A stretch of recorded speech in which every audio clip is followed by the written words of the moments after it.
Good evening, you're watching Estuary News. I'm Hugh Richards. In the headlines tonight, Hull's 700-year-old church is to get a new name in celebration as the status of City of Culture. A taxi driver is threatened at knife point in Hull. Donations making a difference to a Scunthorpe hospice and pushing the tourism industry across the Humber. And my guest tonight is Deirdre Perry, telling me about a Grimsby Symphony.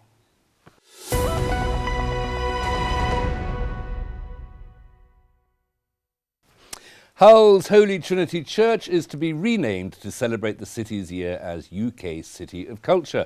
It's more than 700 years old and it's the largest parish church in England, and from May 2017 it'll be known as Hull Minster. The announcement was made this afternoon by the Archbishop of York, John Sentamu.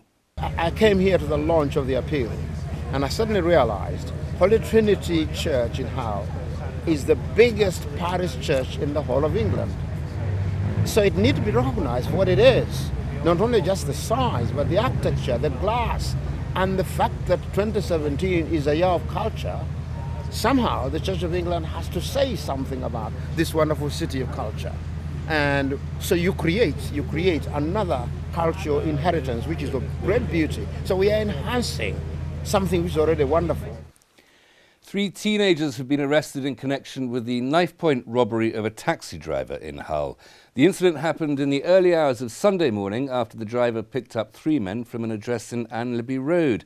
After getting into the vehicle, the passengers are said to have threatened the man and escaped with his takings, but the money was recovered. 3 teenagers have been released on bail to a date in December, pending further inquiries. Grimsby Town has unveiled its new manager today. Marcus Bignott has been appointed following Paul Hurst's departure a fortnight ago. You'll be able to meet the new boss in the sports news a little later, but first, here's the club's majority shareholder, John Fenty, on Bignott's predecessor. He's gone on to what he thinks is better things now. That's a debate we could all have till the cows come home, but at the end of the day, we wish him well and thank him for the services rendered. To have a manager in post for 4.5 years, which meant that he was the 4th longest serving league manager, I think is a credit to this football club and a credit to him. So it's that sort of continuity that we're looking for. An investigation has been launched after 5 men broke into a Cleethorpes nightclub. 6 men walked past the Barcelona club at around 6:10 yesterday morning when 2 kicked open the door. 5 of the group entered the club and made a mess. It's not known if anything was taken. The men left in the direction of the Swashbuckle. Officers are keen to speak to anyone who saw anything suspicious, particularly a council street cleaner said to be in the area at the time. Anyone with information is asked to call Humberside Police on 101. Visit Hull and East Yorkshire is to open new award categories this year, further to promote the tourism industry in the area in the build-up to Hull's year as City of Culture. Roy Woodcock was speaking during the annual VHA Tourism Conference and says that this year's remarkable East Yorkshire Tourist Awards will be bigger than ever. One is the remarkable family-friendly experience, so we're introducing that for the first time, and a special award called the Remarkable Hull and East Yorkshire Passion for Arts and Culture Award, and that can go to either an individual or an event that's been significant in the arts world in Hull and East Yorkshire. So 2 new categories there, plus lots of old favourites, so best hotel and best restaurant and all sorts of awards for accommodation. And it really does engender a great response from the businesses. We had more entries last year than ever before and more people attending the annual event, in excess of 400 people. On tonight's Hot Topic, I'll be speaking to Mike Ross, leader of the Liberal Democrat group on Hull City Council. Here's a preview of what he said. The Northern Powerhouse is rightly an important agenda for use of that sort of language, but Hull is still in danger of being left out in the cold in terms of any sort of deals being set up. And fundamentally, the part of the problem we get is that actually there's a sense no one actually wants to work with Hull City Council, unfortunately. And Why not? Why are you so horrible? Why are you the unpopular boy at school? I mean, I would have to say, the impression is about the current leadership of the council not wanting to work with them now, and that saddens me greatly. A man missing from Derbyshire may be in the Humberside area. Police are concerned for the safety of 36-year-old Karol Karniowski, who's gone missing from his home in Walton in Chesterfield. He left his house to visit a local shop yesterday morning and has not been seen since. He was driving a white Mini Cooper with a registration LJ66VYK. It's possible he's in the Greater Manchester, South Yorkshire or Humberside areas. Anyone with information is asked to call Derbyshire Police on 101. £14,000 has been raised for a hospice in Scunthorpe. The Sponsor a Patient Room campaign at Lindsay Lodge aims to raise £16,000 to refurbish 8 patient rooms. Fred went along to see how the public has already made a difference. Lindsay Lodge Hospice in North Lincolnshire specialises in caring for those suffering from cancer, heart failure, multiple sclerosis and more. Although the service they give is free of charge, the hospice themselves have to rely on donations to survive. Lindsay Lodge Hospice have recently launched their Sponsor a Room campaign, which aims to raise enough funds to refurbish the hospice environment. This includes 8 patient rooms, some of which are almost 15 years old. Campaign's going great, so it's a bit of an unknown quantity in terms of we're used to fundraising and having local support, but it was new in terms of as actually targeting a specific purpose. So there seems to be quite an interest in terms of local support for the campaign, which is really, really great. What our aspirations is that we close the campaign down around Christmas time, and then we understand how much money we've actually brought in terms of the sponsorship, and then we'll enter into a spring refurbishment. And I say it's all around, the rooms have got wear and tear because they're 15 years old, so we'll start the redecoration and the purchase of specific items of furniture and hopefully the beds. The idea was actually to try and raise the money to refurbish the patient bedrooms, but in the climate of fundraising, to actually do things in additional to raise money to meet your daily costs. It's always very difficult. So the idea was, let's just see if we can do something that's different, that might bring additional support and interest to Lindsay Lodge, so that we could gradually upgrade our facilities. And certainly our facilities are very homely and welcoming, but certainly just a little bit dated. So that's what we're trying to achieve, a more friendly, up-to-date environment for our patients and families. They need help with refurbishing because they pay a lot out themselves anyway. It's not charity, it's run by charity. So they need all the help they can get. The people are amazing. Nothing's too much trouble. They're just fabulous, everybody. It's like they're looking after their own family when they look after you. It's just like stepping into another world, actually. I love the people, I love the nurses, I love everyone that's here. I just can't wait to come on a Tuesday. It's just one thing, I'd walk here if I could, but I get a lift, luckily. I think it's around the general feel, being welcoming, being friendly, being able to be more comfortable for patients and the families. So I think it's about, I think the environment is important to families, and helps them feel safe and welcome. So I think by something brighter, by something fresher, hopefully they'll benefit from that. Time now for our weekly reflections, this time courtesy of the Reverend Catherine Price of Grimsby Minster.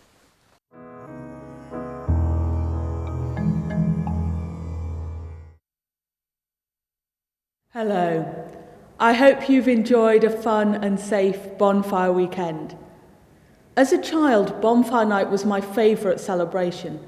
I knew nothing of its dark origins, just that I got to watch fireworks and eat treacle toffee. But it remains controversial in many communities because of its link with the history of sectarianism between Catholics and Anglicans. Recently, the figure of Guy Fawkes has taken on a new meaning, influenced by the film V for Vendetta, as a symbol not of specific Catholic grievances, but of anarchy and rebellion against the whole political establishment. This resentment is very understandable, but being against is always simpler than being for anything, as opposition political parties discover when they achieve power. Many people find a kind of attractive purity in movements defined by anger, hatred, and violence. Whether expressed in religious, political, or economic terms. Blowing up the Houses of Parliament is, thankfully, not easy, but it is simple, simpler than the messy reality of compromise, debate, and cooperation that Parliament represents. Jesus was the leader of a radical anti-establishment movement, and his party, his 12 closest disciples, were often a bit of a shambles. Our modern political leaders might sympathise. But although he attacked wealth, oppression, and religious hypocrisy, he was always willing to talk and to eat with those whom he opposed, and in the end allowed himself to be destroyed, a powerful and enduring symbol of the God who is always for us, never against.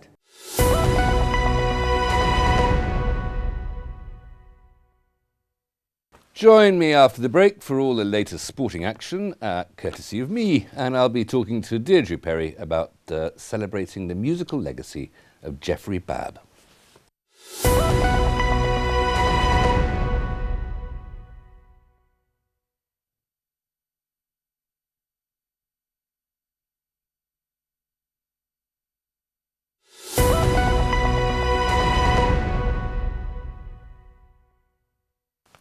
Welcome back. You're watching Estuary News. Still to come tonight, I'll have all the latest sporting action, and I'll be talking to Deirdre Perry about celebrating a musical legacy in Grimsby.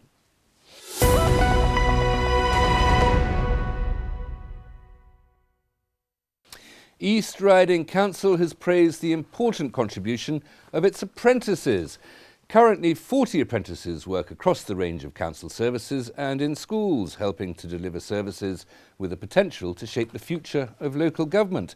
In the past 3 years, 86 apprentices have worked for the council. 50 of them have secured a permanent position on completion of their studies. The council says it's committed to providing a range of opportunities to young people, including business administration and IT.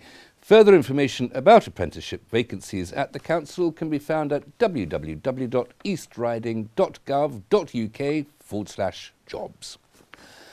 Hull's annual Christmas Lights Switch-On will take place on the 24th of November.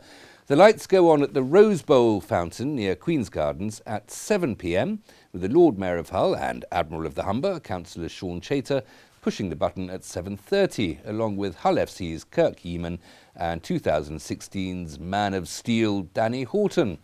The Rose Bowl fountain will feature 4 8-metre-high Sitka spruce trees dedicated with sparkling lights. There'll be road closures in place on Queenstock Avenue, Guildhall Avenue, Alfred Gelder Street and Carr Lane between 6 and 10 p.m. Cartergate in Grimsby will be closed for 2 nights this week as the finishing touches are made to a new £6 million office development. The street will be closed down from 7:30 to 6 a.m. on Wednesday and Thursday for resurfacing works by North East Lincolnshire Council and its partner NG. Parking on Cartergate between the railway crossing to the junction of Crescent Street will be suspended during the closure, which also includes some parking on Chantry Lane. Following the closure, further work will be carried out on the footpaths next to the new offices.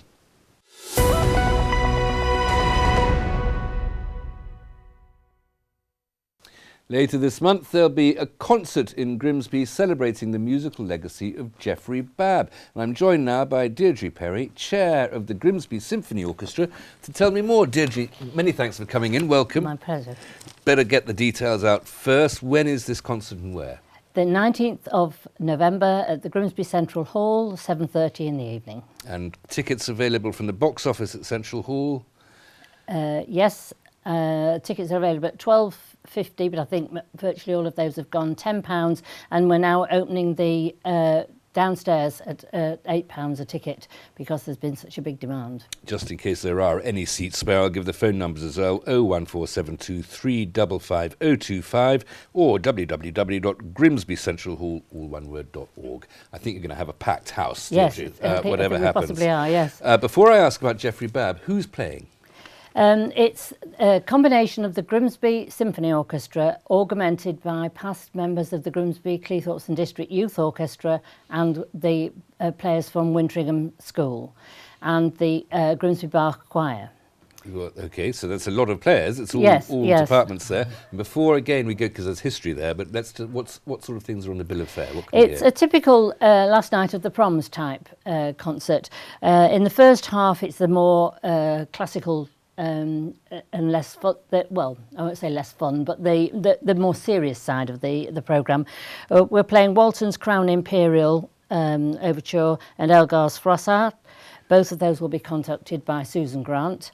Then Richard Markham, who is a well-known local concert pianist, locally born, he is playing the Warsaw Concerto by Ad Insel, and the conductor for that one will be David Parker. In the second half of the programme, the Grimsby Bar Choir are performing Elgars from the Bavarian Highlands, conducted by David Parker and accompanied by Richard Markham. And Vaughan Williams' Serenade to Music, again conducted by David and accompanied by Richard, but there's a string octet playing with that of some of the visiting players and various soloists from the choir. And then Geoffrey Babb himself will conduct the usual last night of the proms pieces, Fantasia on Sea Songs, Rule Britannia, Pomp and Circumstance, Paris, Jerusalem, National Anthem, etc. It sounds like an absolute feast. Now, the reason why it's so important, the Wintringham Orchestra and some of the sort of the youth orchestras there as well, is because Geoffrey Babb made these musicians. He did, yes. Geoffrey moved to the area, I think, in the 1960s, and became head of music at Wintringham School, then the Boys' Grammar School, and later combined with the girls to make Wintringham School. And at the same time, he became one of the co-conductors of the Grimsby, Cleethorpes and District Youth Orchestra. So he's had a tremendous amount of influence on the young musicians of the area, and a very enthusiastic musician, and suffers no fools. His choices of programmes have been extremely challenging at times. Well, conductors are famous for not necessarily being the most patient people on the rostrum, aren't they? No, he is very ebullient in his manner of conducting. But for 22 years, he was also conductor of the Grimsby Bar Choir. And the youth orchestra has had reunions from time to time, and the last one was about 18 months ago, and Geoffrey, who is now living in Hay-on-Wye, said he would like to come back to Grimsby and invite as many people as we could get in contact with who had worked with him. And the Grimsby Bar Choir and the Grimsby Symphony Orchestra decided that we would host it and invite all these players. Well, we should say back. why we're celebrating him, because he's got a significant birthday this year. Yes, he was 90 in January, and he wanted to conduct in the Grimsby area once more before bowing out and enjoying a well-deserved retirement. And no doubt as energetic with the baton as ever he was. Oh yes, I think he will be. Yes, and we've got performers coming from all over the world who have been influenced by Geoffrey. Deirdre, thank you so much for coming. Thank I'm sure you. that'll be absolutely fantastic concert. That's Grimsby Central Hall on Duncombe Street on the 19th of November. Thank Deirdre, you very much. Thank you very much. Thank you. Time now for the sports.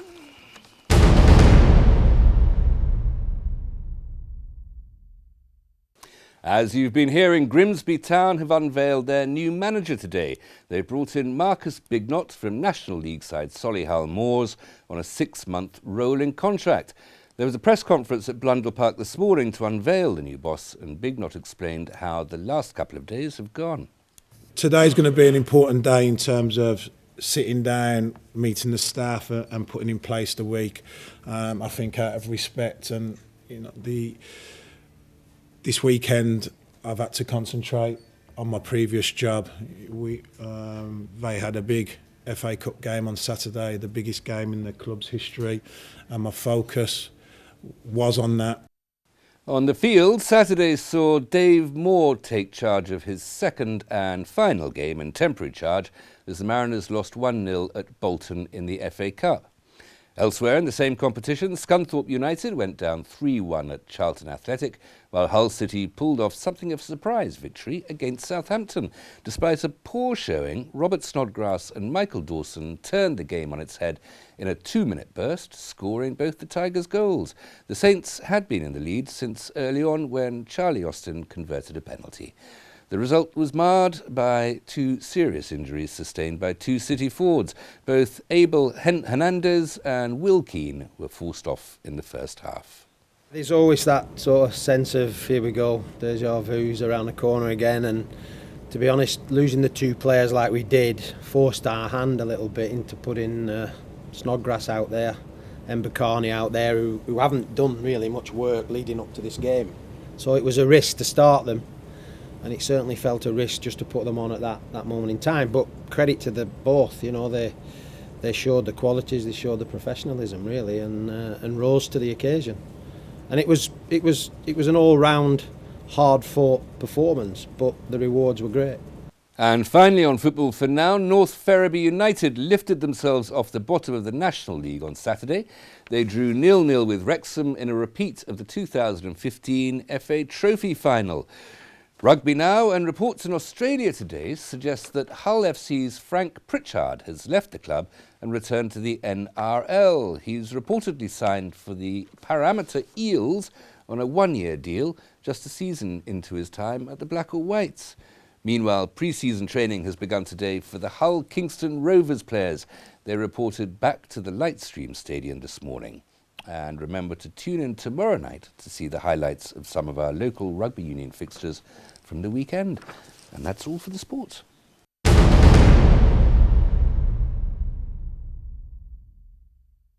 And that's all from us. If you have a news story for us, then please visit our Facebook or Twitter pages. Details below. Email news@estuary.tv or phone Grimsby 01472 31 553 or write to us at Estuary TV, Nuns Corner, Laceby Road, Grimsby, North East Lincolnshire, DN34 5BQ. For now, good evening.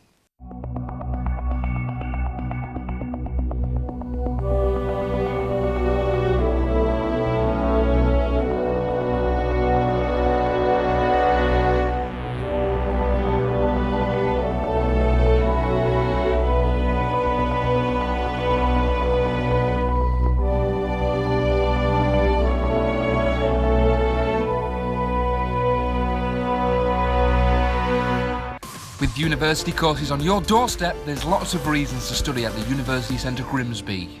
Sponsored by the University Centre Grimsby.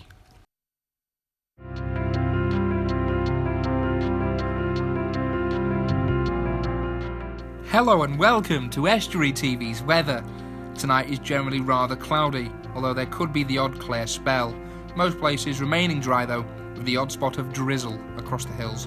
Minimum temperatures of 8 degrees. Thursday is still rather cloudy with some patchy light rain or drizzle, but some brighter periods as well. More especially in the east. Maximum temperatures of 15 degrees.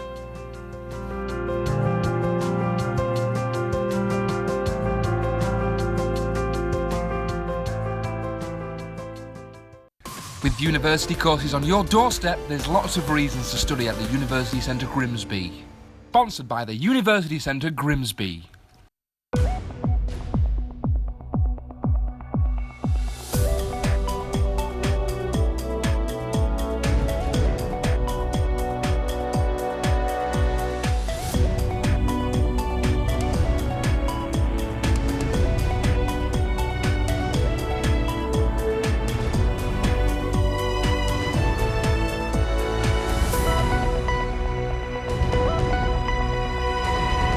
Good evening, you're watching Estuary News. I'm Hugh Riches. In the headlines tonight, a vulnerable man is left distressed after an attack in Hull, helping children taken into care, green fingers in Scunthorpe, and a call for more people to get involved in Hull's City Farm. And later in the programme, I'll be talking to Gracie Falls, who's been crowned UK Unsigned Songwriter of the Year, and before that to Catherine White. She'll be telling me if I'm of sound mind and body this Will Aid month.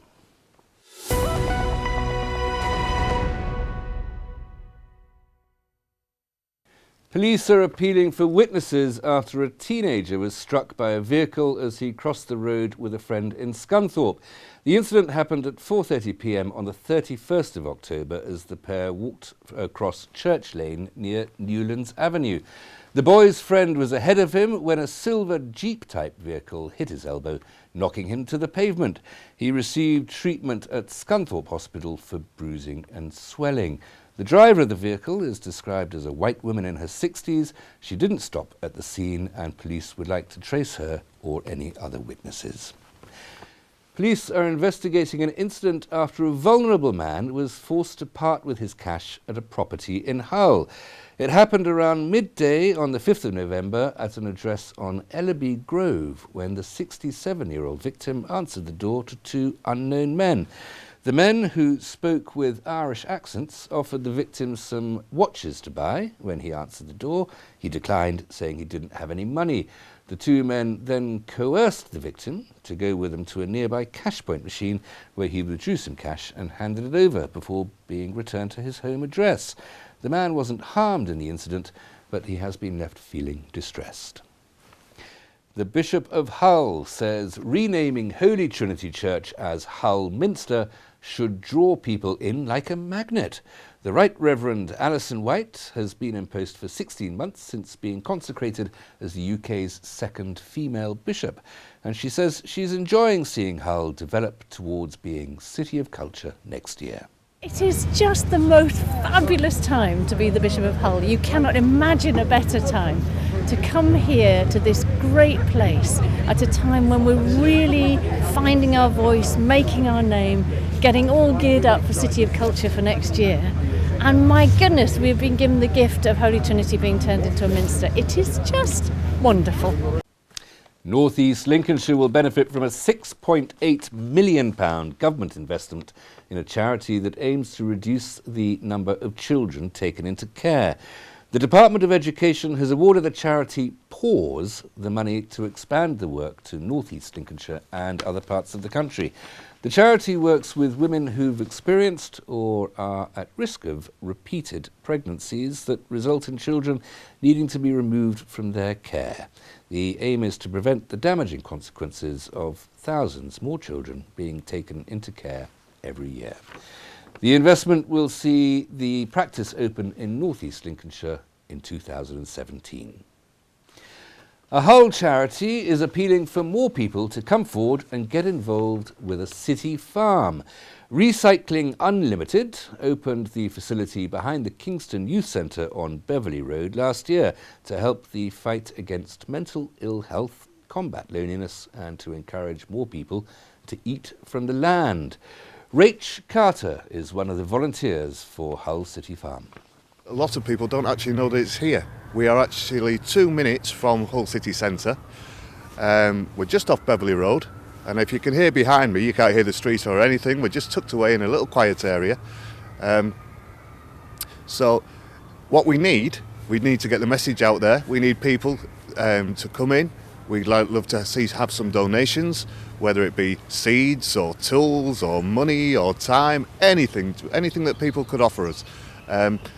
Obviously, what we would like to do is have the place open longer, because at the moment we can only offer it open from 9 till 3 on weekdays, which of course if you're at work or in anything else is no use.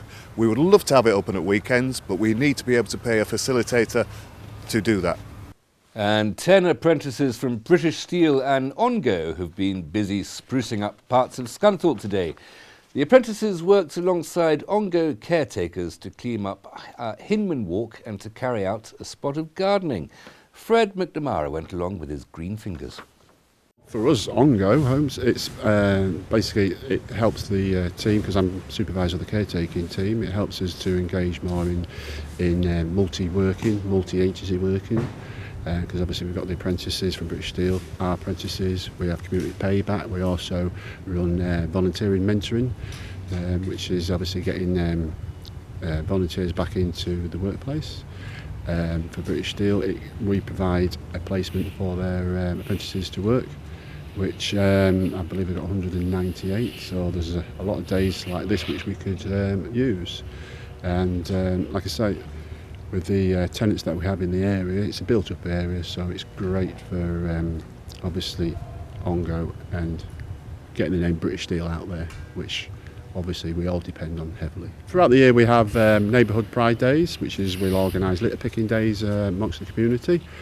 We also do big tidy ups where we provide skips to estates to help them get rid of any garden waste and rubbish, like once a year.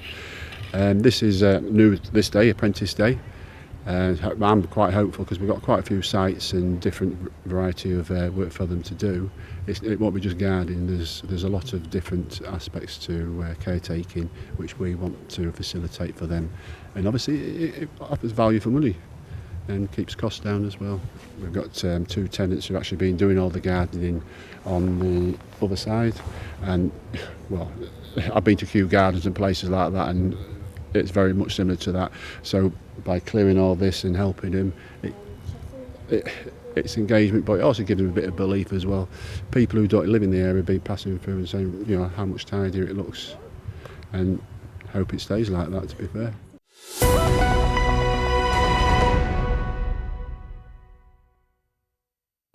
Now, November is Will Aid Month, when participating solicitors write a will without a charge, the fees going to the Will Aid charities. This year's theme is guardianship. More than half of British parents have no will. So I'm joined now by Catherine White, partner and head of wills department at Grimsby-based Barras White Legal, to tell me more about the importance of wills. Catherine, welcome. Thank you very much for coming in. Thank you. Now, first of all, what is Will Aid? Well, Will Aid is a scheme that's set up, it's a national scheme to raise money for 9 particular charities. 2 of the big ones are Age UK and NSPCC. There are 7 other charities. Everything that's raised is split equally between the 9 charities, and basically solicitors offer their time and expertise. Clients come to see them to do a will in the normal way and make a donation to Will Aid instead of paying the normal fee. So you're shooting yourself in the foot here, aren't you, as lawyers? That's unheard of for lawyers to be being so generous. Thank you very much. Well done. Why is it that wills are so important? A lot of us don't particularly want to think about what happens to what we've got after our deaths. Yes, there is a significant amount of people that don't want to consider their own death. But yes, wills are very important because firstly you can appoint guardians for underage children, you can dictate where your money goes, who benefits from your estate, and you can appoint an executor who will actually manage your estate for you. Now first of all, let's just talk about guardianship, which seems so important. If you do die and your children are still under 18, which is a tragedy for them in the first place, the last thing they want is further complications after that. So what measures should one take knowing that one could be hit by a bus? Yeah, well, Will Aid have done some research and they found that about half of parents don't actually have a will.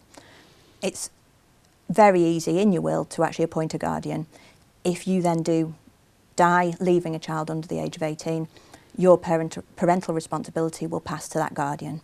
So that would avoid the need for the courts having to appoint a guardian if you died without a will, or if you had left a will that didn't appoint a guardian.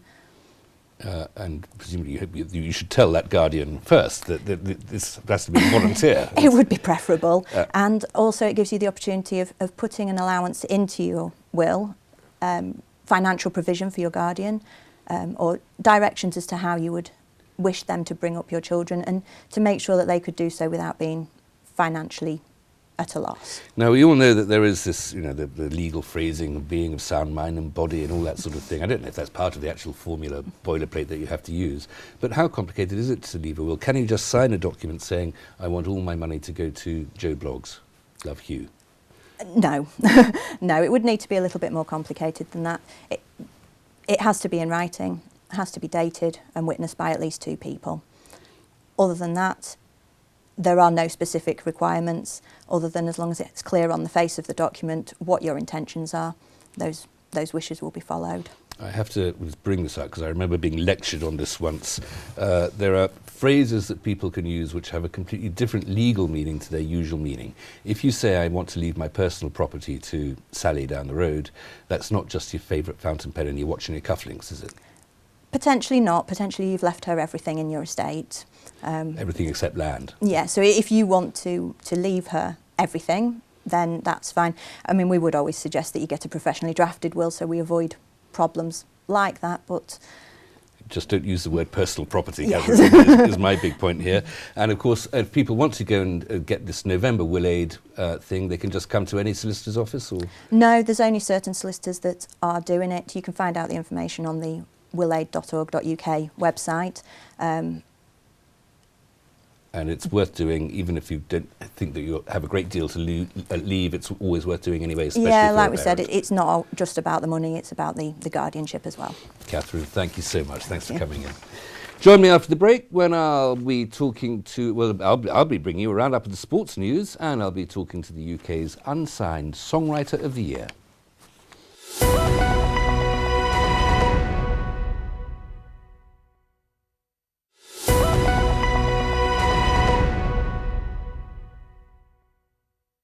Welcome back. You're watching Estuary News. Still to come tonight, a roundup of all the latest sports, news from me, and sweet music from the UK's Unsigned Songwriter of the Year.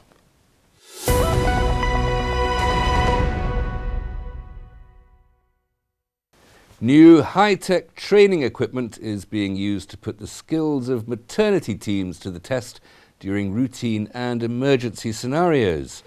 Northern Lincolnshire and Goole NHS Foundation Trust has taken delivery of the equipment worth £12,000. It can be used to simulate a woman giving birth. The new mannequins, a woman's pelvis and baby, will be essential in delivering obstetric emergency training. The Trust has been successful in securing the funding from the Yorkshire and Humber Clinical Skills Network. Andrea Squires, Clinical Skills and Governance Midwife, said the cutting-edge equipment will help the maternity team to reduce any risks associated with obstetric emergencies and ensure the highest possible quality of care.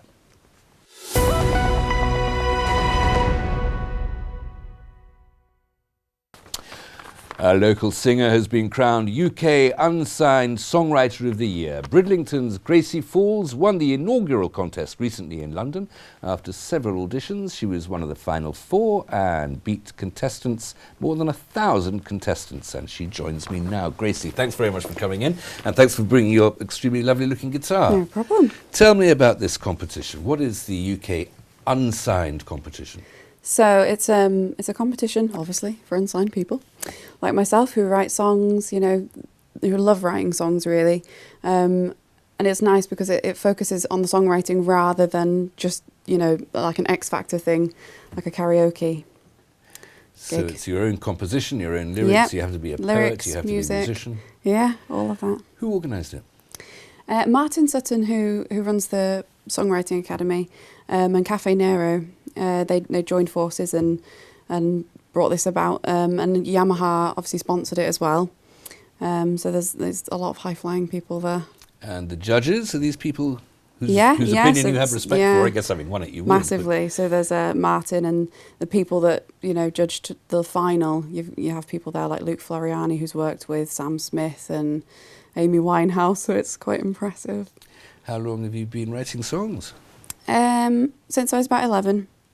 I started writing poetry when I was a bit younger than that, and it's kind of picked up. Oh, little girls write poetry, but it's not necessarily very good, is it? But once you have to have the discipline of putting it to some music, I suppose that's the satisfaction, is it? I mean, It is, yeah. It's like little puzzle bits put together, and you know, where you're tying in the lyrics and you're tying in the tune, and when they go hand in hand, you get that little shiver, and that's it. That's your song. Would you? I mean, I hate to pin you down to a sort of any genre or anything like that, but what would you People say? have tried. Well, forgive me. I write a lot of country music, but I do write a lot of pop and, you know, heavier rock stuff as well. It just depends on, I suppose, how I feel at the time and, you know, what's going on in my life, really. I've not written to spec yet. Okay. You know, to a particular singer or a particular theme as such, No, other but than you what's must come out of my write head. as So the muse takes you, the spontaneity of creativity.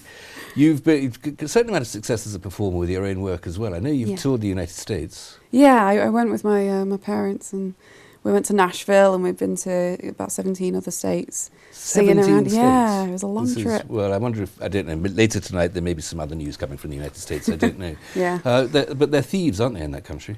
They are. They stole my guitar in Texas, and then I had a word with a lady a couple of weeks ago, and she actually told me that Austin, Texas, is renowned for stealing things. So. Really? Yeah, It's I didn't the know that. fenced guitar capital of the It world. truly is is, Austin, it truly Texas. Gracie, can I ask you? I don't know. We won't have time for a full song, but it would be lovely if you could just play Yeah, us a little bit absolutely. of your song.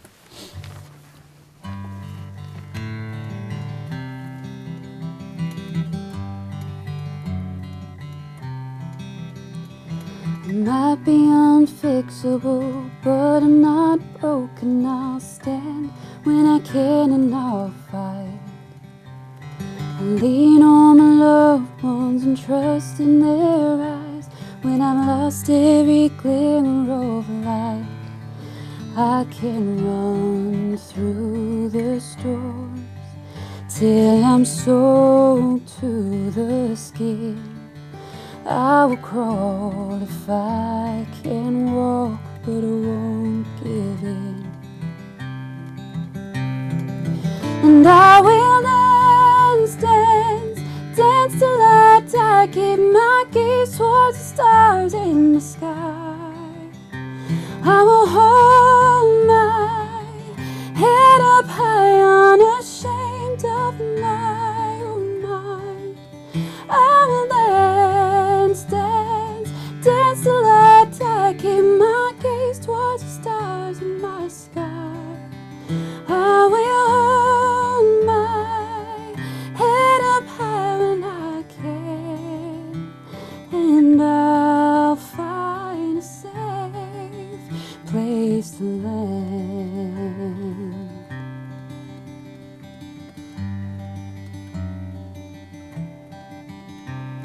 I might be unfixable, but I'm not broken. I'll stand when I can and I'll fight. Gracie, thank you. That was absolutely fantastic. Just Thank time you. to mention your album, Gracie Falls, Down But Not Defeated. Where can people get their hands on that? So graciefalls.com, iTunes, all that lovely social media stuff. Brilliant, Gracie. Thanks so much for coming on, and thank you for Thank you very playing much. so beautifully. We have to stop now. From the sublime to the ridiculous, here's the sports.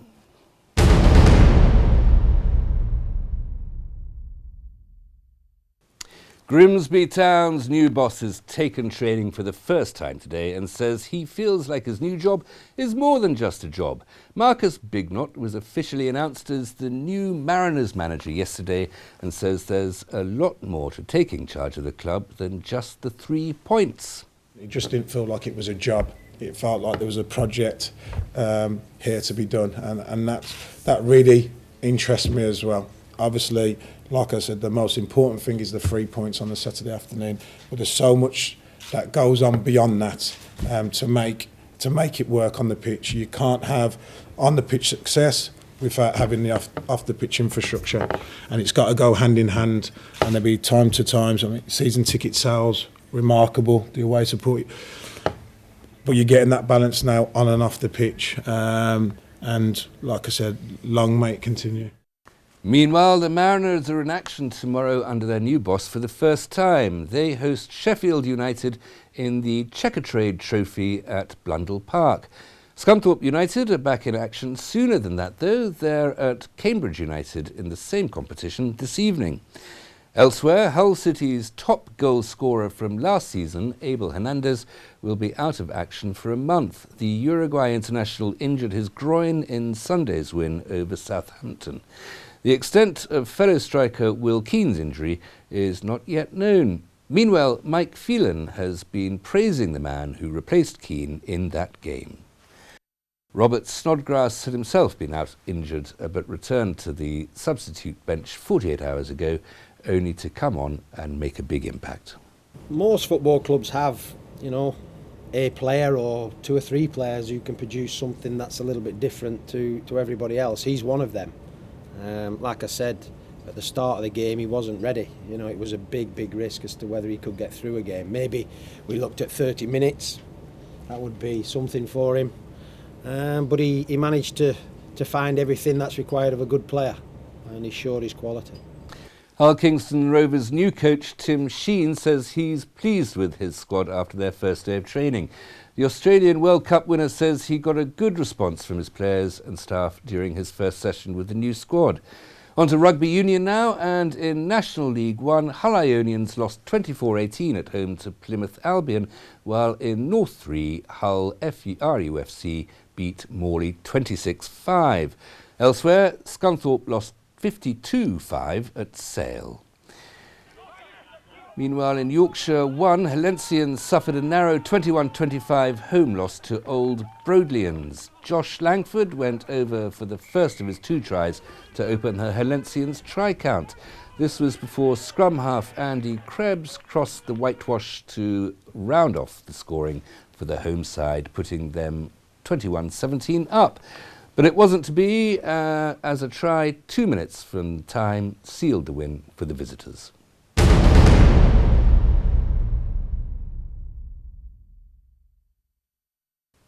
That's it for the sport, and that's it from me tonight. If you've a news story, then please visit our Facebook or Twitter pages. Details below me. Email news@estuary.tv or phone Grimsby 01472 31 553. Or you can write to us at Estuary TV, Nuns Corner, Laceby Road, Grimsby, North East Lincolnshire, DN345BQ. Until tomorrow, thanks very much for watching. See you then. For now, good evening.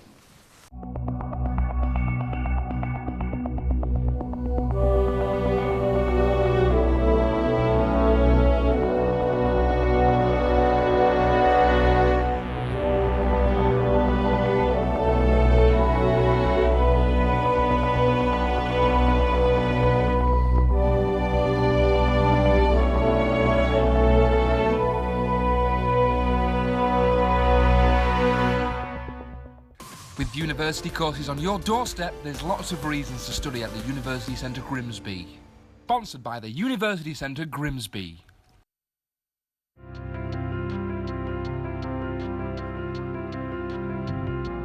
Hello and welcome to Estuary TV's weather. Tonight we'll see showers easing, but rain, sleet and snow are expected with minimum temperatures of 0 degrees. Tomorrow we'll see further rain and sleet, and it will feel rather cold with maximum temperatures of 6 degrees.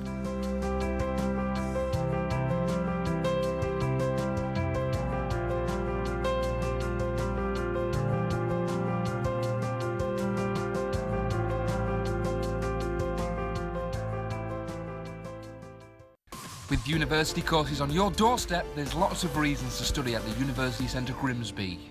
Sponsored by the University Centre Grimsby.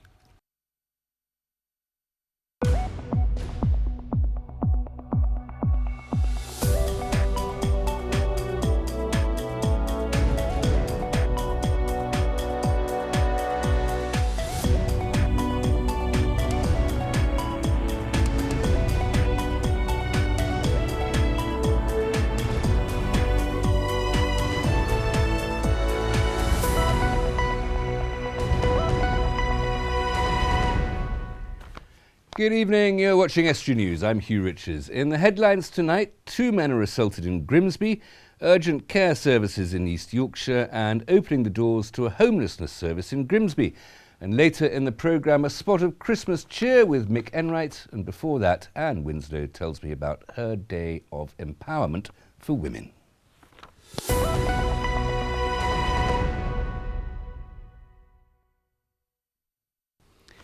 2 men have suffered minor facial injuries after being assaulted by a man in a Grimsby pub.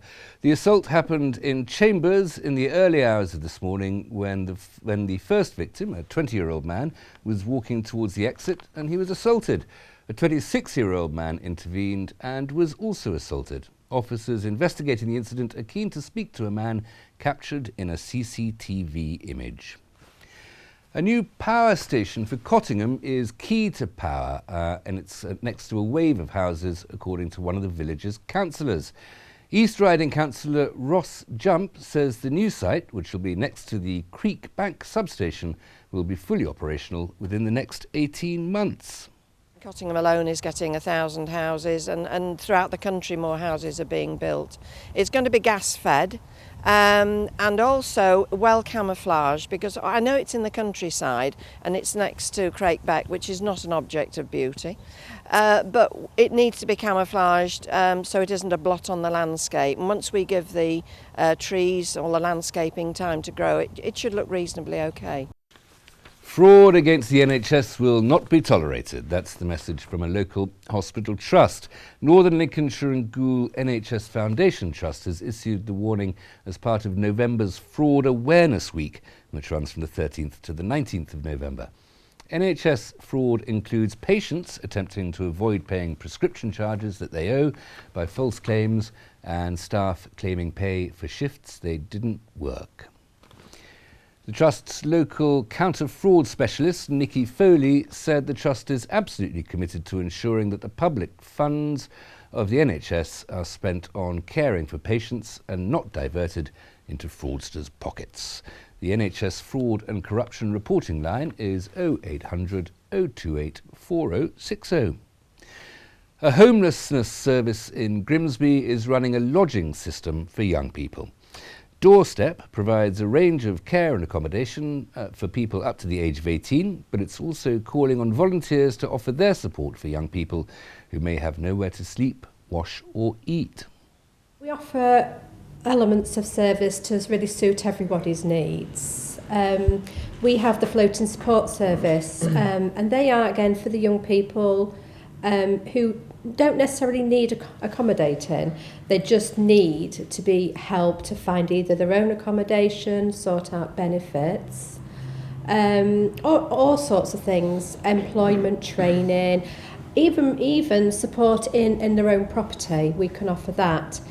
We also offer a large range of accommodation in the local area, from family housing, flats, shared accommodation, and the element of the service which really deals with the much younger people of the community, and that's the lodging service which I coordinate.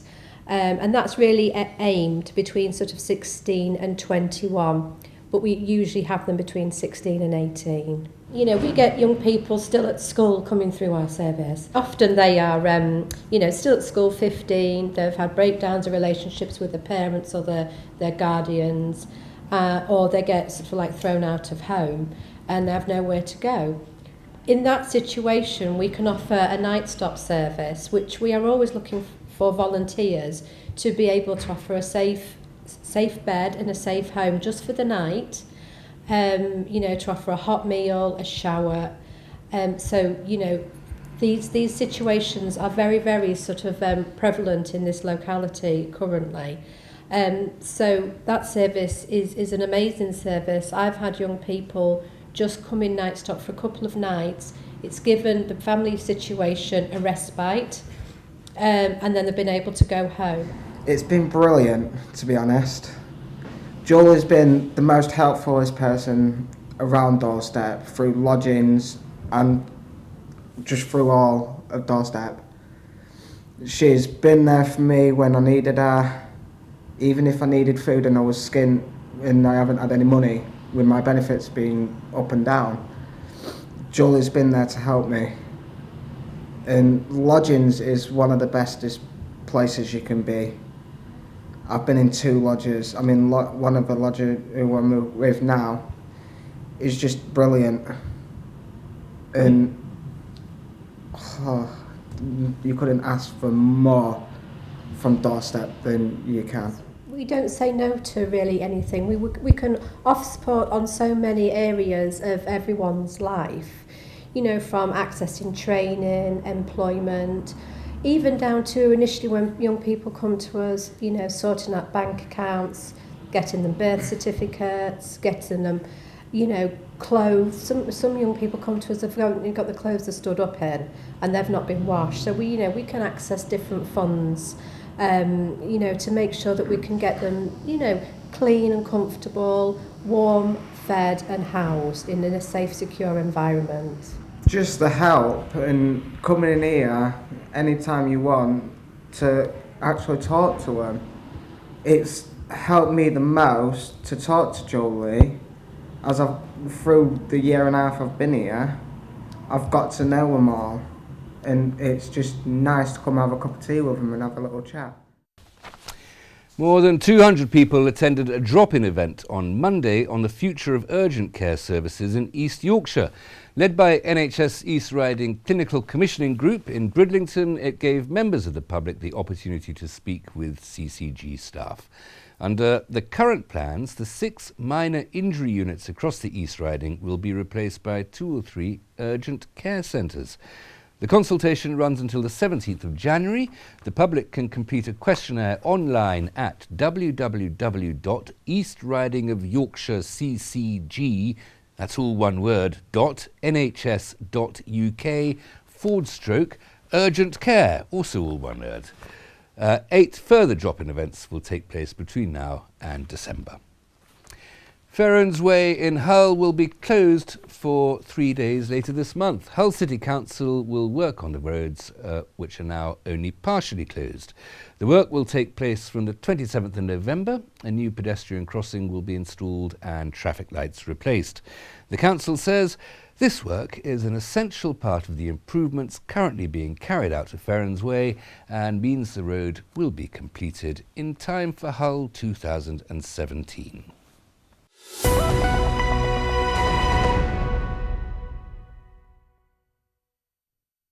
Now, a day of empowerment for women to celebrate the inner goddess will take place later this month. The day uses the power of mindfulness, meditation and energy healing. Anne Winslow joins me now to tell me more about it. Anne, thanks very much. Sounds, well, it sounds as if I'm not welcome. Yeah, that's true. I'm very sorry. I've had a couple of men asked to come, but it is a ladies' only day. Okay, fair enough, because I don't really think I have any sort of inner goddess to might emerge. have. Well, who knows? What does that mean? That's a brilliant phrase, the inner goddess. The inner goddess. It's the power of a woman. It's like to me, it's power and love entwined together. So it's like an energy. All women have got it, but I think it's like we want to empower it so that we can feel strong and powerful, but not need to be bolshy, but it can be sort of entwined with love. This is an unfortunate day to be speaking about empowering women, isn't it? Since there's a woman who seems not to have been empowered over in America today. Yeah. I mean, I won't talk about politics. No, don't do politics. No, well, let's not talk about that. Yeah. What will be happening on this day? And I should just mention it's Saturday the 19th of November at the Hive on 13 Dudley Street in Grimsby. What can people expect? Well, I will be incorporating the techniques that I use in my monthly group session, plus techniques that I use with my one-to-one clients. So there'll be a lot of eyes closed doing inner work, and it's been proved scientifically that the mind doesn't know something real and imagined. And when you actually do this inner work, connecting to deep meditation, there is like a powerful, loving energy that you connect to, and magic can happen in that space. Well, that's always good, and then presumably the consequence of this isn't just that you're feeling a bit more refreshed and more energetic, but you're just happier. Yeah, my intention at the end of the day is everybody goes home feeling lighter, like they've let go of something. They don't need to know what it is, but they've let go of some old baggage, something that's been holding them back, and they feel empowered and they feel full of love as well. Can people do this? Does it have to be a sort of a group activity, or if people get the technique or the trick of it right and they can concentrate, can they just do it on their own? Well, I've created like different sections to the day where we'll be doing actual inner work, we'll be letting go of things we don't need, we'll be bringing in the goddess energy, and then we'll be sort of doing empowering it and moving forward with it. So I run a monthly group session, and that is always incorporated empowerment, and that is open to men as well. Okay. So I wasn't feeling excluded, Anne. It's all right. Everything I do is about healing the past, empowering the present, and connecting your best future. How long have you been doing this sort of thing? I've been working as a practitioner for 6.5 years, but I've been into this type of thing for over 20 years now. And it clearly works for you. Yeah, to me, it's. I often wonder how people cope with life without it. because it's like I do meditation every day, and using the future visioning, which is really, really powerful. And it's like businessmen are using that now. You know, Richard Branson's known to allocate slots in his day to do future visioning. It's where you get inspirational ideas, and Einstein was sort of known to rest in that zone as well. Okay, well, it sounds absolutely fascinating. Saturday, 19th of November, The Hive, 13 Dudley Street, 60 quid if in advance, 65 quid on the door, and Yeah. I'm sure it'll be very energising. Thank you you so much for coming in. Thank you. Join me after the break when I'll have all the latest sports news and Christmas cheer in Cleethorpes with Mick Enright.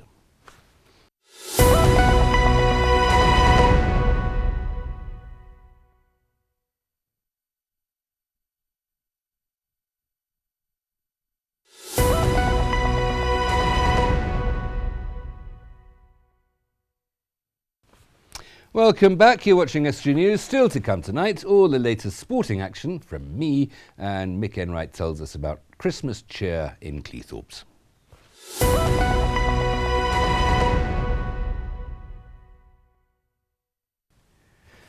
North Lincolnshire Council has announced that the £350,000 visitor centre at Bottisford Beck will be called Bottisford and Yaddlethorpe Education and Visitor Centre. The council is now moving forward with plans for the centre, which will encourage visitors and children to explore the Becks and its wildlife. Nearly 70% of people who attended a consultation event in October were in favour of the plans. Roads will be closed temporarily across North East Lincolnshire on Sunday as part of Remembrance Day activities. The closures last from Sunday morning until the early afternoon across the county, across Peaks Avenue War Memorial in New Waltham, Low Road War Memorial in Healing, and St Peter's Church and the Remembrance Gate in Cleethorpes. Motorists are advised to plan ahead and find alternative routes if travelling during the closures. East Riding Council is on the hunt for a fresh set of foster carers. An information event will be held on the 17th of November at Ticton Grange Hotel near Beverley at 6 p.m. People interested in becoming a foster carer will have the opportunity to talk to social workers and discuss suitability, meet foster carers and their birth children, and find out about free professional training. Dave Glenville, fostering team leader, said the council is particularly looking for people who care about children and young people who need help, care and support at difficult times in their lives. Performing arts students at North Lindsey College have been learning how to put up a fight on stage. The class on the art of stage combat was led by London-based practitioner Rob Leonard. He's worked in drama schools on an international level. The young actors learnt the arts of stage safety, victim control techniques and reverse energy, which will help them in their roles for their next drama production of what I'm going to call the Scottish play.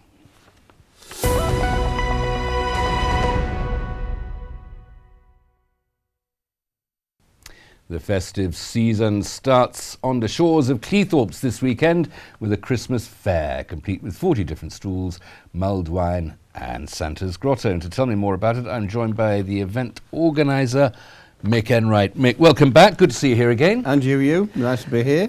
When is it? I said it's this weekend, so the date of this fair is on Saturday and Sunday this week, which is 12th and 13th of November. The 12th and 13th of November. This is a Christmas fair. Yes. In the middle of November. It's a Christmas fair in the middle of November. We start early because Santa, what you got to understand, Santa is always busy. Is he? He's busy and he's got his elves and everybody's working behind the scenes, so he asks you to start a little bit early.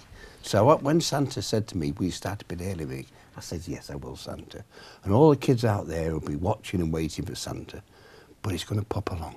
He's going to pop along on Saturday and Sunday. And I give you an exclusive for you. Yep, go ahead. He's coming on a horse, right, with a carriage. Horse and carriage going to come into the beachcomber and he's going to be set there waving for the kids. And all the kiddie winkles will be looking and waving. And he's going to be photograph taken with him. Mick, interviewing you is like being on an episode of Jack and Ori. That sounds wonderful. And you put me right for being grumpy about how early Christmas starts this year. So Santa's going to be coming. That's absolutely wonderful, of course. So it's obviously lots of things for children. Yeah, face painting and various things. Lots of good stalls, nice stalls. Mulled wine, not for the kids, obviously. No, well, last time we were talking, we were talking about booze. We're always talking about booze whenever you come on. The roast dog, that'll be there. Yeah. And what I'm doing is I'm going to charge it £5 to visit Santa's Grotto, and you'll get a present and any photographs. Mum can take as many as they want, no charge whatsoever. And I'm going to donate £1 of each of that to obviously the Armistice Day weekend. It's Poppy Day, it's Remembrance Sunday. So I'm going to donate that during the Saturday and Sunday. So as people's getting some goodness out of it. Absolutely, yeah. So, yeah. 40 stalls. Yeah, 40 stalls, I mean. What sort of things will they be selling? You name it, there'll be Santa there, there'll be all sorts of things. Brickbats, you name it, things for Christmas. I mean, the opportunity now, the worst thing you do, you don't know what to buy, do you? Yeah, I mean, us men don't. Anyway, I don't got a clue what to buy. No. But, the ladies out there they'll go out there and organise us, and there'll be nice things to buy, Christmas kind of stuff. I've even got my little granddaughter going. She's had a little stall of her own, little things, selling little some bits and pieces, and I'm only charging her half price. Oh, Mick, you're all heart, aren't you? That's the problem.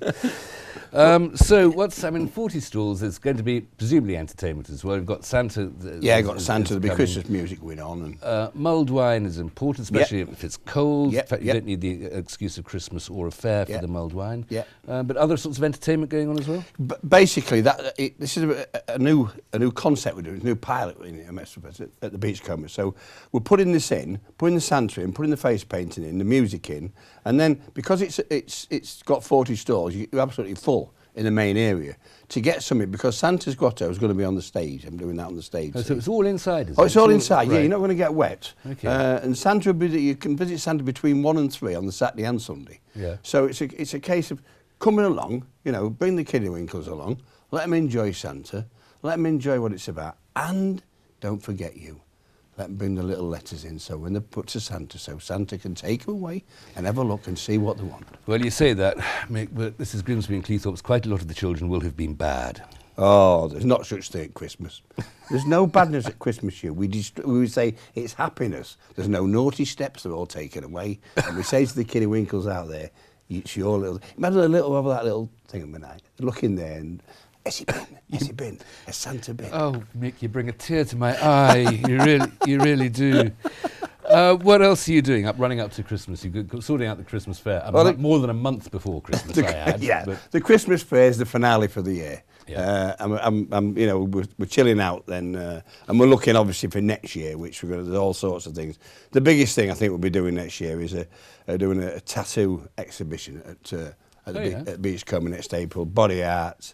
There's a range of things that I'm looking at. I want to bring in things into that we haven't got. We've never had, the tattoos. Yeah. I mean, we can always organise one for you, Jim. Oh, no, they've struck me as frightfully permanent, attractive as they are. Mick, thanks very much for coming in. It's the Christmas fair at the Beachcomber in Cleethorpes this coming weekend. This coming weekend. Thank you very much indeed. Good luck with that. Time. Ho, ho, ho. Ho, ho, ho, and a bottle of rum. Thanks, Mick. Here's the sports.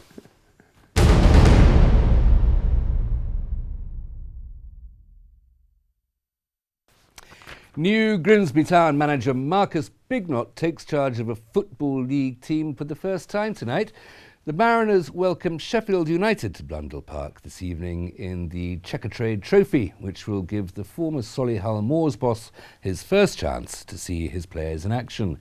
Bignott and his assistant, Mickey Moore, took charge of training for the first time yesterday. Scunthorpe United were in action last night in the same competition. They beat Cambridge United 2-0 as they made it 3 wins from 3 in the group stage. Luke Williams and Hakib Adlukan scored the iron goals as they progressed through to the knockout phase. Meanwhile, today, United manager Graham Alexander has been shortlisted for the League One Manager of the Month award for October. He joins Coventry's Mark Venus, Wimbledon's Neil Ardley and Bolton's Phil Parkinson in the running for the award. North Ferriby United's Steve Howsham says he wants his players to show how well they've been playing recently when they appear on television on Saturday evening. Their away trip to Woking has been chosen by BT Sport, an alternative television channel, for live coverage, and Howsham says he wants his players to showcase their high standards of recent weeks. On to rugby, and most of Hull FC's squad will return to training next week as they look to push on from their successes this year. New signings, Josh Griffin and Jake Connor, are both expected to be at County Road North, while senior pros such as Gareth Ellis and Danny Horton are having an extra couple of weeks off. Most of the first week will be featuring weight sessions and team meetings.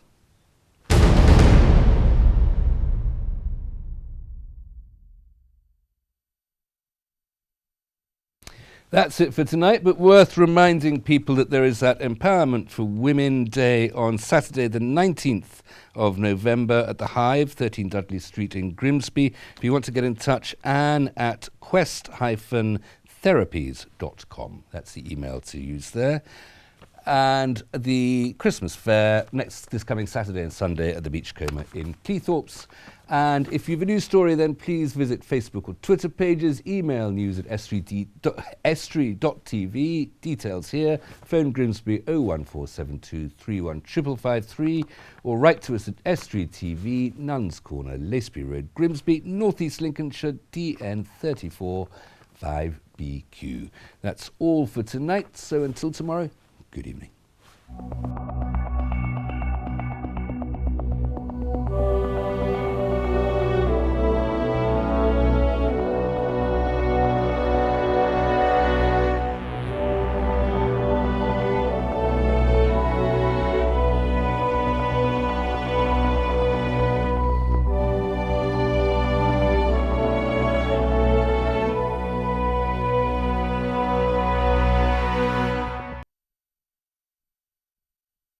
With university courses on your doorstep, there's lots of reasons to study at the University Centre Grimsby.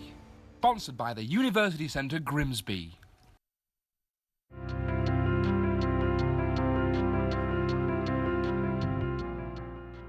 Hello and welcome to Estuary TV's weather. Tonight, outbreaks of rain followed by clear spells after a cold night, lows of -2 degrees. Tomorrow, sunny spells and a chance of heavy showers, highs of 8 degrees.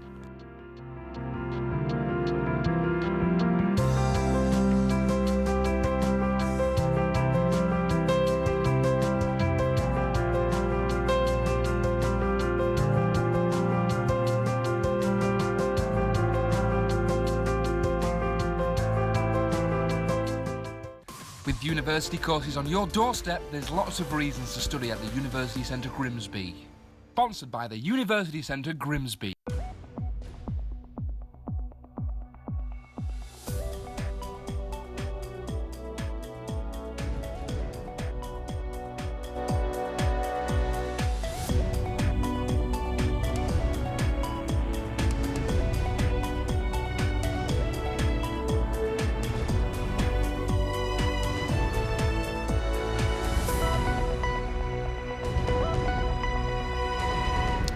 Good evening, you're watching Estuary News. I'm Hugh Riches. In the headlines tonight, explosives are found in Hull. A woman is robbed at knife point in Scunthorpe. Residents come together again in Scunthorpe to dine and dance, and remembering one of Hull's unsung heroes. And later in the programme, I'm joined by one of Santa's little helpers, Jane Wenham-White, to tell me about a Christmas fun run. And before that, my guests are here to celebrate the birthday of their university in China.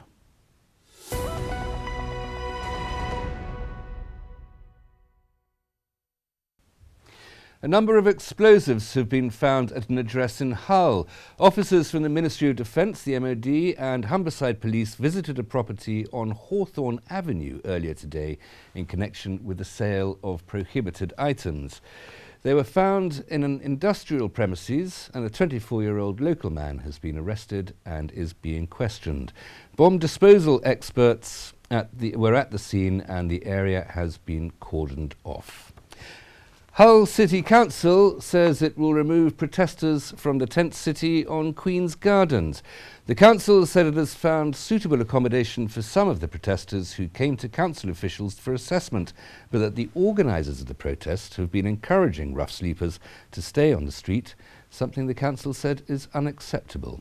In a statement, Hull City Council said, "Sadly, we now know that the organisers of Tent City are advising these vulnerable individuals to reject our offer of accommodation and remain on site for the false promise of permanent accommodation.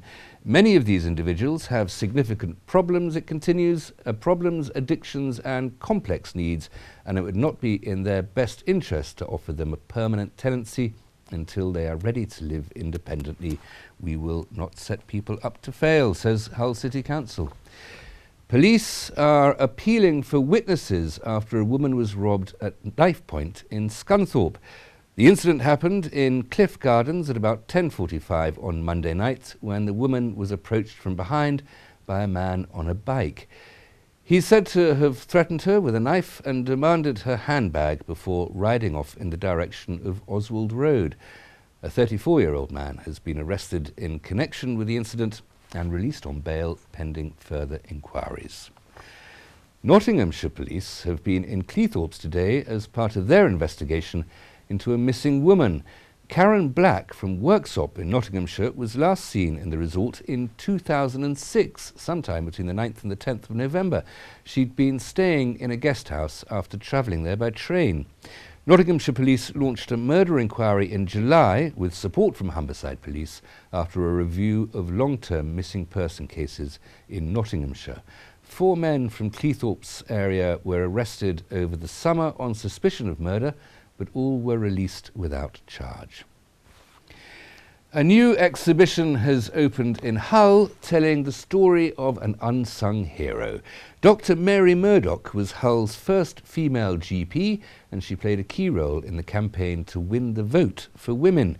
Professor Catherine Cockin is from the University of Hull and says that she was a pioneer for women.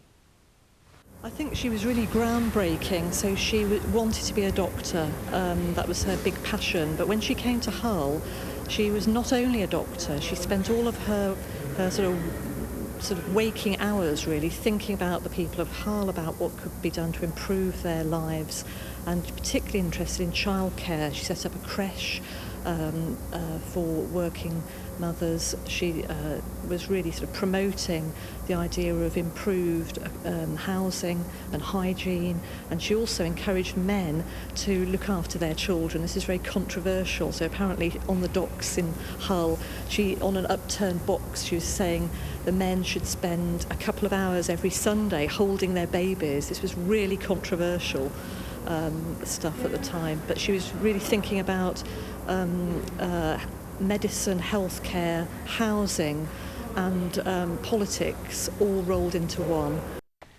On Go Home's residents in Scunthorpe have come together to dine and to dance. The annual event aims to tackle social isolation and encourage the tenants to socialise, meet new people or simply spend time with friends. Last year, over 100 residents attended the event. Fred McNamara went along to join the celebration this year. Ongo's annual Dine and Dance events are a just cause to get up and have a bit of a sing-song. The housing charity held their most recent event earlier this week at Hessenham Park in Scunthorpe. The aim is to tackle potential loneliness felt by Ongo residents, as well as securing a comfortable link between residents and Ongo staff members. Well, it's really a bit of a celebration. It's Ongo giving something back to its tenants. We've got a real ageing population with about 3,000 older tenants, or more mature as we like to call them. And it's just nice every now and again, once a year, get them together, hit the loneliness agenda really, bring them out of their homes, get them mixing with other people, have a dance, have a laugh, some nice food, generally a good time. Well, we do lots of events during the year as the organisation. We do a big family festival, but this one is aimed purely at a different generation. It's aimed at the people that might be lonely, that might need some kind of stimulation, some kind of enticement to get them to come out of their homes. We offer private invitation to that age group, and we provide transport and free drink, as in soft drinks, tea, coffee, and a nice lunch. Oh, they're absolutely crucial. Some of these people that are here today have not been out of the house since last year. You know, we spoke to some of them and they've said, last year we came, not met the neighbours, had a great time, couldn't wait for this year's event to meet people again. It's just nice to see the joy on their faces. It's about the tenants getting to see us as people. So tenants and staff working together. If they've got a problem, they then know where to go, who to talk to. They're not frightened to come forward. It gives us an in route to actually get to know people. Over 100 residents regularly attend Ongo's events, and the demand for them is so high that future Dine and Dance events may well be bigger and better than ever before. It's getting really big now. You know, the demand is getting bigger every year. So we've had to actually look at the numbers that we actually accept. So this year we targeted the people that live in our shelter and retirement schemes. And if we get more interest again next year, we may have to look at, you know, maybe putting 2 events on. Because this event, the venue is ideal for disabled access. So we like the actual venue. So it might be that we'll put 2 on. It's a real success. It's giving something back. It's seeing people's faces light up, getting people together. It's nice. Reducing social isolation makes Ongo Dine and Dance a definitive highlight in Ongo's calendar, as well as a vital link in connecting Ongo's residents to the everyday world. From McNamara, Estuary News. An exclusive news series that aims to match property buyers with their perfect home starts tonight on Estuary TV. The 7-part series aims to find homes for couples in various areas like Cleethorpes, Grimsby and Louth. Presenter Jo Pickard told me about the series when I interviewed her here last week.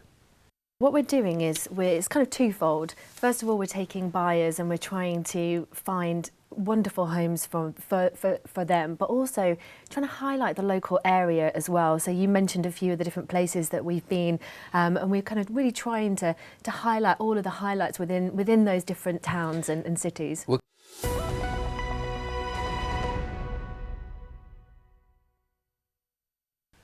and I'm joined now by 2 students from China currently studying in Grimsby, here to tell me about the 60th birthday of their university back home, Guangzhou Sports University. And they are Michelle and Mia. Thank you both very much for coming on. Thank you. Thank you. I've called you Michelle and Mia. Those are your English names. I think you should tell us what your names are at home.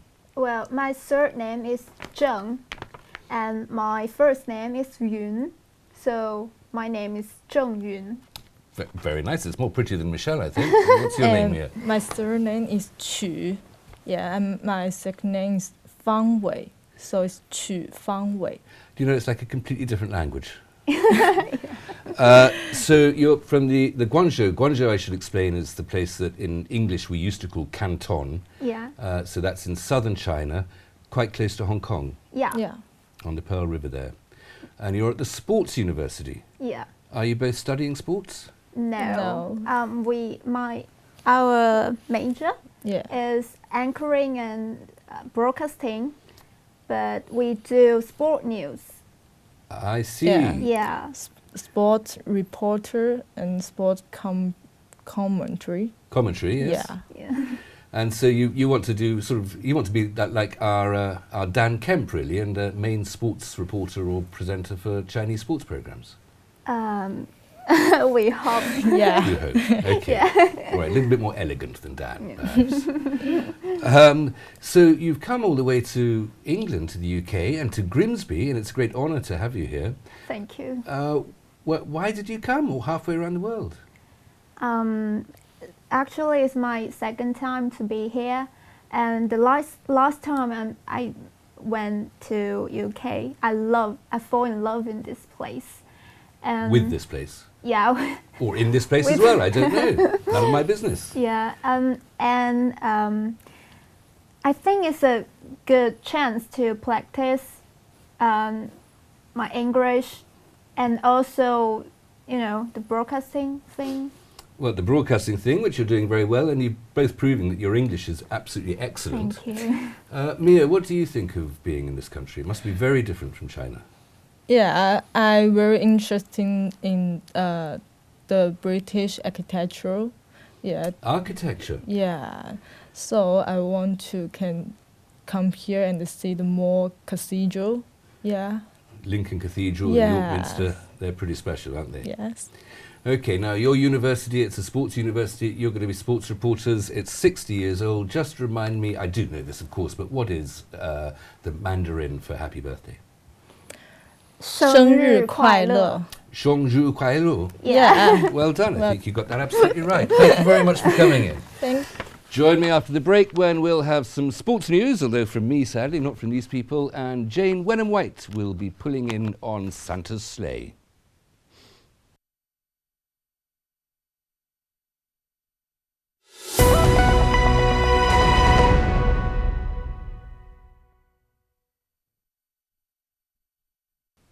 Welcome back. You're watching SG News. Still to come tonight, a roundup of the latest sports news. And one of Santa's little helpers, Jane Wenham-White, will be telling me about this year's Santa's Fun Run.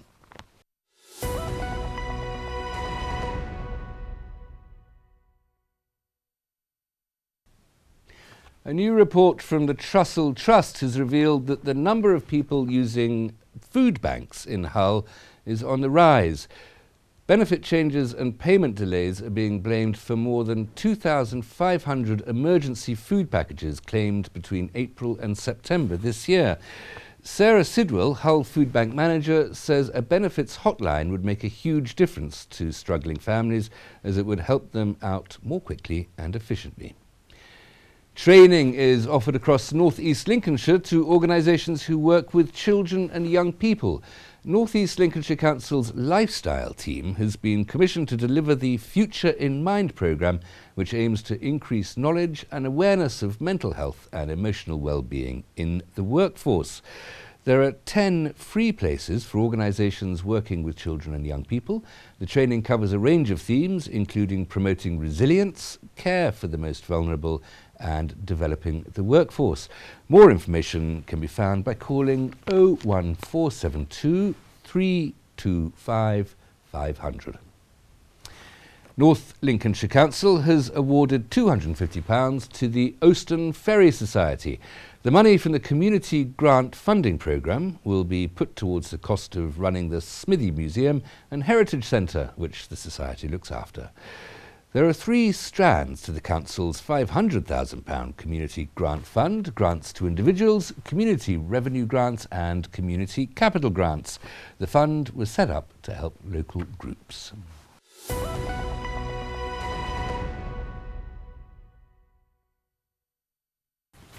The countdown is on for this year's Lincoln Santa Fun Run. Now in its 11th year, it'll grace the historic streets of Lincoln to raise funds for charities across the county. And one of those charities is Andy's Children's Hospice. Jane Wenham-White from that charity joins me now to tell me more. Welcome back, Jane. Thank you very much. You're not on here nearly often enough. We should have you appear at least 3 or 4 times My a own week. slot. Perfect, why not? Andy's Children's Hospice is part of the St Andrew's Hospice in Grimsby. That's right, yes, it's the children's section of the hospice, yeah. And how many people does Andy's Hospice look after? How many beds does it have? How many can it look after? It's got four bedrooms and has got 4 day places, and we've currently got about 112 families on our books. So a necessary facility, is Absolutely, and we cover a huge geographic area, so it's from the whole of Lincolnshire, Hull and East Yorkshire.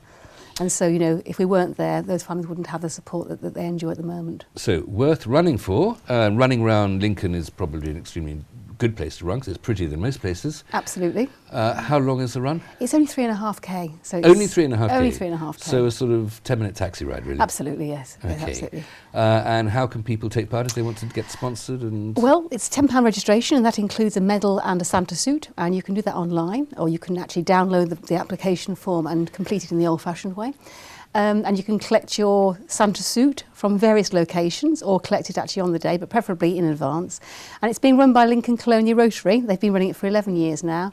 And last year they raised over £100,000 from the event. So that's a massive amount of money.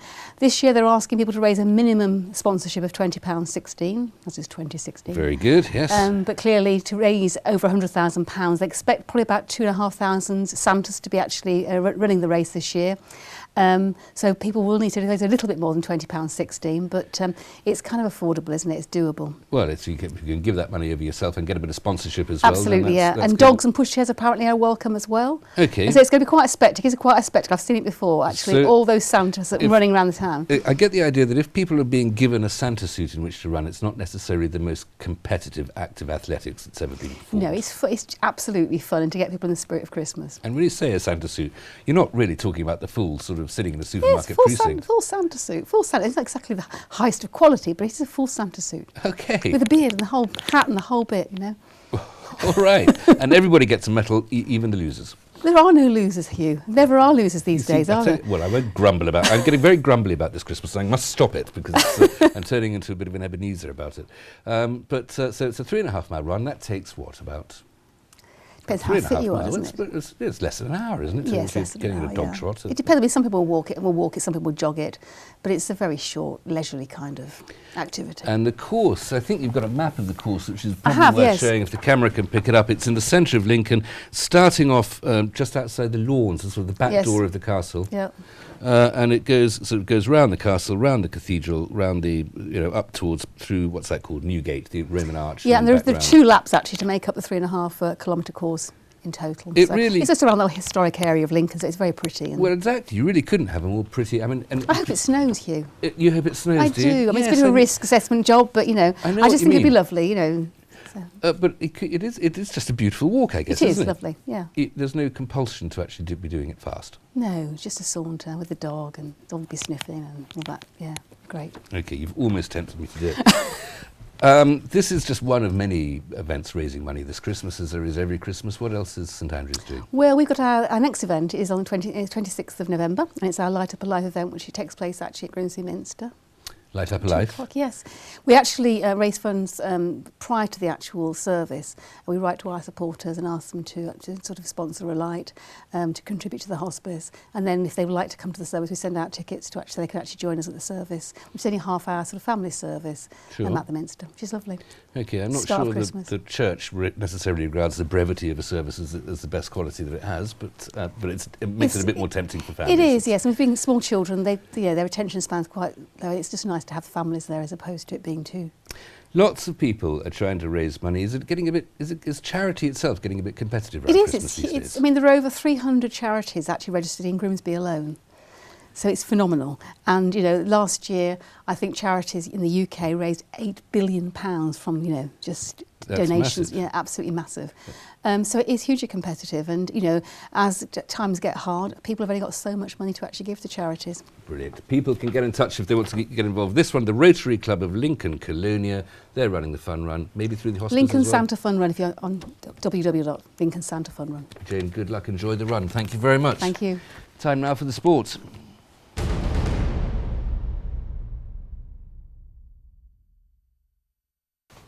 New Grimsby Town manager Marcus Bignott took charge of his first game last night. The Mariners lost 4-2 to League One club Sheffield United, with Caden Jackson and Craig Disley getting in on the score sheet. Goalkeeper coach Andy Warrington played for Town, with regular James McEwen suspended and Dean Henderson away with the England under-20s. Next up, Bignott takes charge of his first Football League game on Saturday. That's at home to Barnet. Scunthorpe United manager Graham Alexander says he won't rule out striker Tom Hopper from playing on Saturday. That's despite Hopper leaving the field with a shoulder injury in Tuesday's EFL Trophy win. He's been with the lads who played the other day doing the usual recovery stuff, but he was struggling with a little bit of stiffness and a bit of pain in his shoulder. It was a shoulder he injured last year, so there's an extra precaution around that. Paddy's still with the medical team as well, so we're doubtful whether he'll be available. And apart from that, I think everyone else has come through the games unscathed, so we should be okay squad-wise for the rest of the group. And the Iron have been drawn at home to Morecambe in the second round of the competition. That game will be played in the week commencing the 5th of December. Hull City duo Robert Snodgrass and David Marshall are just over 24 hours from taking to the field for Scotland against England. The midfielder and goalkeeper are both likely starters in the game at Wembley, which kicks off at 8 p.m. Snodgrass was thought to be a doubt for the game, but came on for the Tigers in their 2-1 win against Southampton on Sunday. Hull Kingston Rovers have signed Huddersfield halfback Jamie Ellis on a year-long loan in the last hour. The club have confirmed a deal with former Hull FC player who adds experience to the playmaking positions for new head coach Tim Sheens. He reportedly told head coach Rick Stone that he wanted to leave the club despite only signing a new contract 6 months ago. He made 18 appearances for the Giants last season.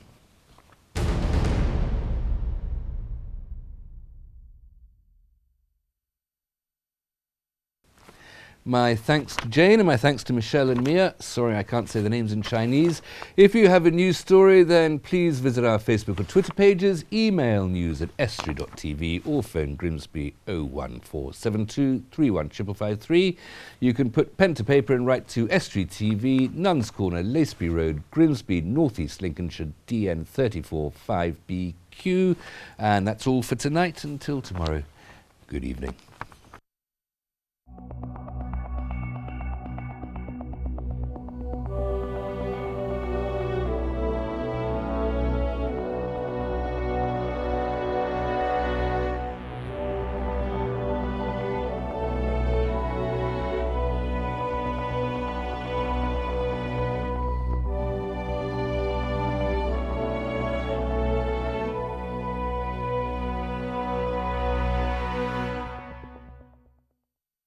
With university courses on your doorstep, there's lots of reasons to study at the University Centre Grimsby.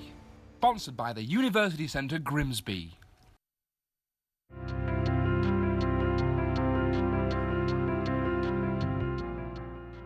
Hello and welcome to Estuary TV's weather. Tonight, outbreaks of rain followed by clear spells after a cold night, lows of -2 degrees. Tomorrow, sunny spells and a chance of heavy showers, highs of 8 degrees.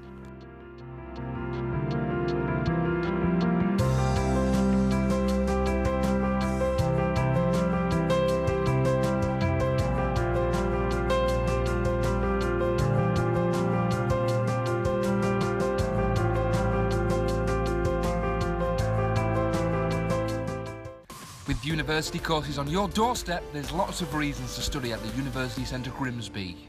Sponsored by the University Centre Grimsby.